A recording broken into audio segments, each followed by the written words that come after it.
Hello students, question number 18 from JEE Main 2023, 12th April, shift 1. The question is, if the point alpha comma 7 root 3 upon 3 lies on the curve traced by the midpoints of the line segments of the lines this where theta belongs to 0 to pi by 2 between the coordinate axes, then alpha क्या आएगा।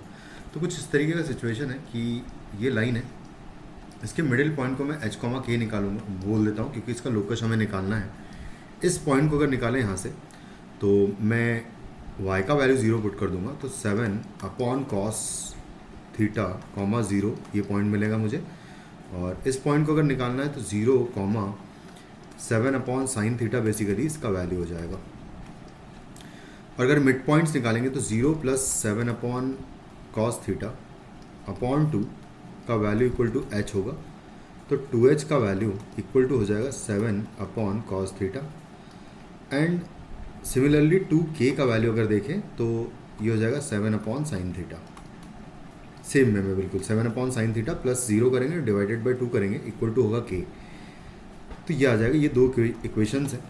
और अब यहाँ पर इसको reciprocal कर लूँगा मैं, तो आ जाएगा 1 अपॉन 2h और इनका स्क्वायर्स का एडिशन भी कर दूंगा, तो 1 अपॉन 2k का स्क्वायर करूँगा मैं और इक्वल टू आ जाएगा यहाँ से साइन स्क्वायर, या पहले तो कॉस स्क्वायर लिख देते हैं, इसका रेसिप्रोकल का स्क्वायर यानी कि cos square theta upon 49 plus sine square theta upon 49 आएगा।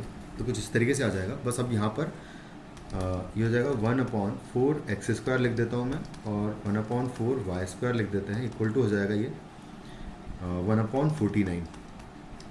कुछ इस तरीके से फाइनली हमारा कर्व आ जाएगा, क्योंकि मैंने इधर स्क्वायरिंग कर दिया और साथ में h और k को x और y से रिप्लेस कर दिया।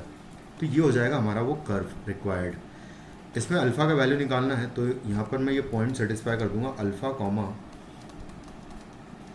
7 रूट 3 अपॉन 3, और बेसिकली ये 7 अपॉन रूट 3 लिखा हुआ है, इसको मैं ऐसे ही लिख देता हूँ, ये लिखा हुआ है 7 अपॉन रूट 3। तो ये पॉइंट सेटिस्फाई कर देंगे तो ये हो जाएगा 1 अपॉन 4 अल्फ़ा स्क्वायर एंड आएगा plus 1 upon 4 times y square करेंगे तो ये आ जाएगा 49 एंड ऊपर चला जाएगा 3, तो कुछ इस तरीके से ही आ जाएगा, इक्वल टू है 1 अपॉन 49।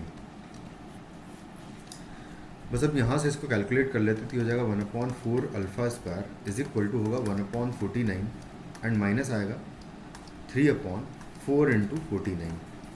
तो यहाँ से 4 से मल्टीप्लाई डिवाइड कर लेंगे तो ऊपर बेसिकली 4 माइनस 3 हो जाएगा 1, यानी कि 1 इंटू 1 अपॉन 4 इंटू 49 बेसिकली इसकी वैल्यू आएगी।